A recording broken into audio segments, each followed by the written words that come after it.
Shalom,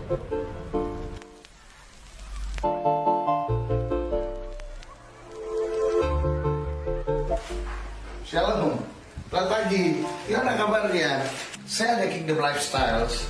Kingdom Lifestyle dalam program acara Bayu. Bayu itu artinya olehmu.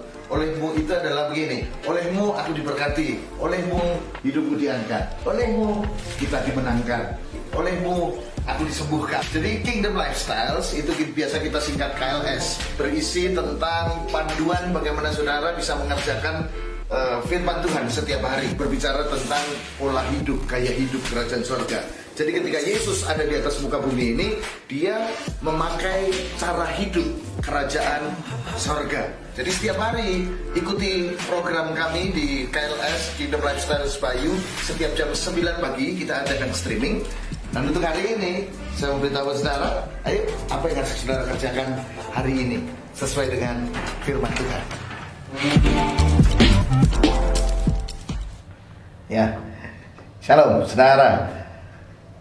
Happy weekend. Hari ini adalah sudah masuk weekend dan ada satu hal yang penting yang ingin saya sampaikan buat saudara, sebab kita semua tidak bisa menghindari ini semua. Kita semua tidak bisa menghindari, mau nggak mau, siap nggak siap. Saudara pasti mengalami ini, yaitu yang namanya kekecewaan. Ini dia bacaan kita dalam kitab Yeremia 16:17 dan kemudian Mazmur 96 dan juga dalam Yohanes pasal yang ke-16. Yohanes 16 pasal yang pertama, saya ajak saudara membaca. Yohanes pasal yang ke-16 ayat yang pertama, Alkitab mencatat, semuanya ini kukatakan kepadamu supaya kamu jangan kecewa dan menolak aku. Latar belakang dari ayat ini dimulai dari ayat yang ke-15, bagaimana Yesus memberitakan tentang masa-masa susah, masa-masa sulit. Anak-anak Tuhan, umat Tuhan akan dianiaya, dan makanya Yesus berkata, semuanya ini kukatakan kepadamu supaya kamu jangan kecewa dan apa? Dan menolak aku. Ini dia. Jadi siapapun saudara, setiap manusia di atas muka bumi ini pasti akan mengalami yang namanya kekecewaan. Kalau saya mau bertanya buat saudara, saudara pasti menjawab, pernahkah di antara saudara yang pernah kecewa? Pasti semua pernah kecewa. Saya pernah kecewa. Saudara, kalau saudara mau bercerita, pasti, hei istri, pernahkah kau kecewa dengan suamimu? Pasti saudara akan jawab, pernah pak, sering pak, kecewa sama suami. Demikian juga suami pernah kecewa sama istri, sering. Yang lagi pacaran, kalau ditanya, pernah kecewa dengan pasanganmu? Pernah, sering. Bahkan yang lagi jomblo juga begitu. Kenapa jomblo? Ya kecewa. Karena apa? Pernah nembak tapi ditolak. Kan gitu. Jadi semua orang pernah mengalami kekecewaan. Pertanyaan yang kedua yang saya tanyakan buat saudara adalah begini. Lalu saudara pernah nggak mengecewakan orang? Bu, kalau saya bertanya begitu, pasti saudara juga pernah. Pernah lah pak. Pernah lah sekali dua kali mengecewakan orang. Itu artinya apa? Saudara pernah kecewa dan saudara pernah dikecewakan. Jadi hei, itu semestinya hal yang biasa. Itu semestinya adalah hal yang tidak perlu dipermasalahkan. Tapi justru seringkali karena orang kecewa, maka banyak orang melakukan hal-hal yang bodoh menurut saya. Karena kecewa, ada seorang yang tidak pernah menikah sampai hari ini. Karena kecewa, ada orang yang tidak pernah lagi melakukan sesuatu. Karena apa? Pernah kecewa. Ini dia.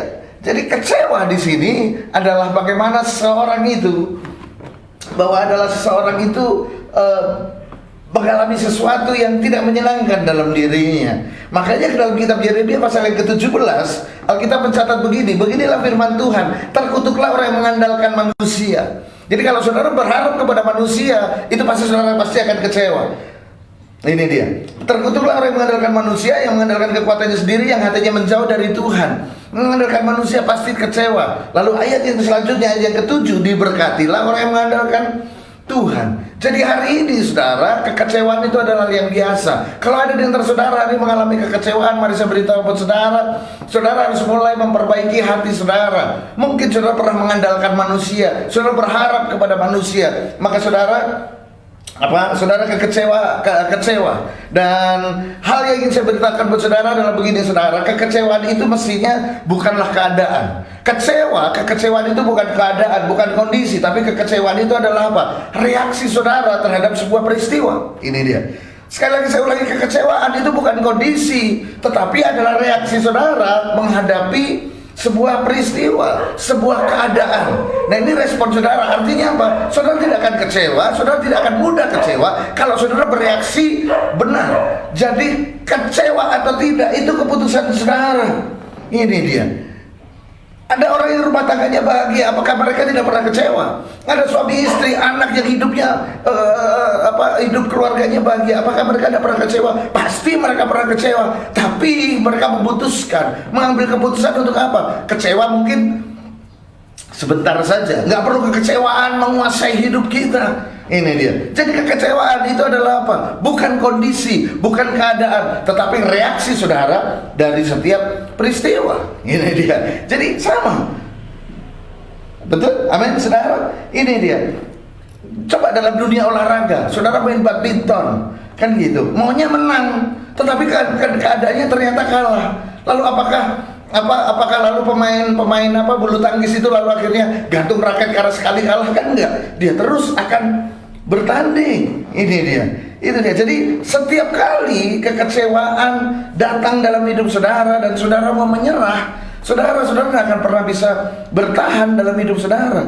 Hadapi setiap kekecewaan saudara dengan sebuah pengharapan bahwa Tuhan beserta dengan saudara. Ini dia. Jadi masih ada Tuhan. Kekecewaan itu yang pertama adalah apa?